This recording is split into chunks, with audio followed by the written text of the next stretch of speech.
প্রিয় বন্ধুরা, আপনারা কি জানেন একমিতে কিন্তু জুনিয়র ইলেকট্রিশিয়ান এবং কি ড্রাইভার পদে নিয়োগ চলতেছে। তো যারা এখনও আবেদন করেন নাই তারা কিন্তু জুনিয়র ইলেকট্রিশিয়ান পদের জন্য এসএসসি পাস হলে কিন্তু আপনি আবেদন করতে পারবেন। ড্রাইভার পদের জন্য অষ্টম শ্রেণী পাশের জন্য কিন্তু আপনি আবেদন করতে পারবেন। একমি ল্যাবরেটরিজ লিমিটেড কীভাবে আবেদন করবেন? আগামী 26শে জুনের ভিতরে 2025 তারিখের ভিতরে নির্বাহী পরিচালক মানব সম্পদ প্রসন্ধ্যা একমি ল্যাবরেটরিজ এর বরাবর পূর্ণ জীবন বৃত্তান্ত সদ্য তোলা 2 কপি পাসপোর্ট সাইজ ছবি, জাতীয় পরিচয়পত্র ও ড্রাইভিং লাইসেন্সের ফটোকপি সহ আপনাকে কল্যাণপুর মিরপুর ঢাকা 1260 ঠিকানায় জমা দেওয়ার জন্য কিন্তু অনুরোধ করা হচ্ছে। আপনি যদি ড্রাইভার এবং জুনিয়র ইলেকট্রিশিয়ান পদের জন্য আবেদন করতে চান অবশ্যই কুরিয়ারের মাধ্যমে আপনার জীবন বৃত্তান্ত ছবি টবি সব কিছু পাঠাবেন। হ্যাঁ, তাদের ভালো বেতন সব কিছুই 5টি বোনাস দিবে।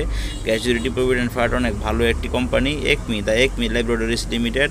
জুনিয়র ইলেকট্রিশিয়ান যারা ইলেকট্রিক কাজে খুব ভালো দক্ষ এবং যারা ড্রাইভার রয়েছেন তারা কিন্তু চাকরিটি পেতে পারেন। তো বন্ধুরা, ভিডিওটি ভালো লেগে থাকলে চ্যানেলটি সাবস্ক্রাইব করতে ভুলবেন না। নতুন নতুন চাকরির ভিডিও পাওয়ার জন্য অবশ্যই সাবস্ক্রাইব করে পাশে থাকা বেল আইকনটি চেপে দিবেন।